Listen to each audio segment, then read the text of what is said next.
Hello दोस्तों, मेरा नाम विकास कुमार उर्फ नारायण जी है। मैं एक सोशल वर्कर नहीं, मैं एमबीबीएस स्टूडेंट हूँ। आज हम लोग मैक के बारे में पढ़ेंगे, मेम्ब्रेन अटैक कॉम्प्लेक्स मैक। ठीक है, शॉर्ट नोट्स आ चुका है। ठीक है, इसको अच्छे से डिटेल में पढ़ते हैं। मेम्ब्रेन अटैक कॉम्प्लेक्स जो मैक है, इसका और एक नाम है टर्मिनल कॉम्प्लीमेंट कॉम्प्लेक्स, टीसीसी। क्या नाम है इसका? टीसीसी।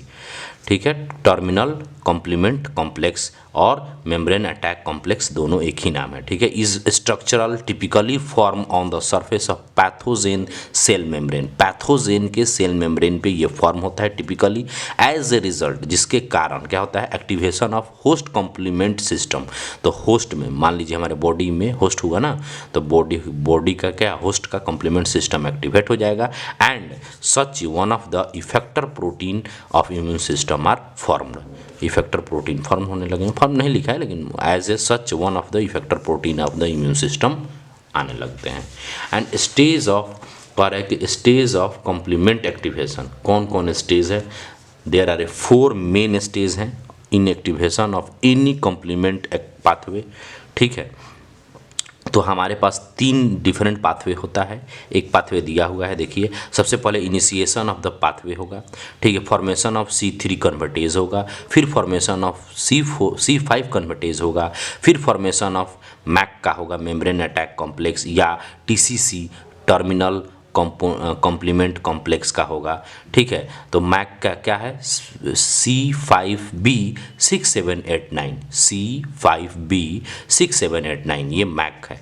ठीक है, तो इसका तो सबसे पहले ऑल 3 पाथवे बताया ना कि सारा 3 पाथवे, ये मतलब बोले 3 तरह का पाथवे है, तो सब पाथवे केवल एक ही स्टेप में डिफर होते हैं, इनिशिएशन में। देखिए, all 3 pathway differ from each other in their initiation till formation of C3 जब हो जाएगा तो C5 बनेगा, फिर मैक बनेगा। ठीक है, तो सारा केवल इनिशिएशन में ही डिफरेंस होता है। देखिए लिखा है all 3 pathway differ from each other in their initiation till formation of C3 convertase. C3 convertase एक बार बन गया तो बाकी then remaining stage are identical in all the pathway. ठीक है, ये कॉम्प्लीमेंट एक्टिवेशन का तीनों पाथवे में 3 पाथवे होता है। तो वही देखिए, एक पाथवे दिया हुआ इस तरह से होता है, तो इनिशिएशन में ही खाली सब तीनों अलग अलग होता है ना, तो बाकी जब C3 कन्वर्टेज बन जाएगा एक बार तो सब फिर C5 बनेगा, फिर मैक बनेगा। तो ये स्टेप रह जाता है और एक सर डिटेल स्टेप है, तो आप प्री प्लाटर के नोट्स में देख सकते हैं। ठीक है, किसी के भी नोट्स में, मैरो के भी किताब में भी देख सकते हैं। ठीक है, एंड मेम्ब्रेन आगे हम लोग पढ़ेंगे कि जो ये मैक है कि नहीं, मेम्ब्रेन अटैक कॉम्प्लेक्स मैक और other complement by product produce होता है during the activation of complement pathway argument. मतलब मैक जब बनता है तो अदर बाई प्रोडक्ट भी प्रोड्यूस होते हैं। ठीक है, pathway argument in immune response many way and which collectively called the effector function of the complement product.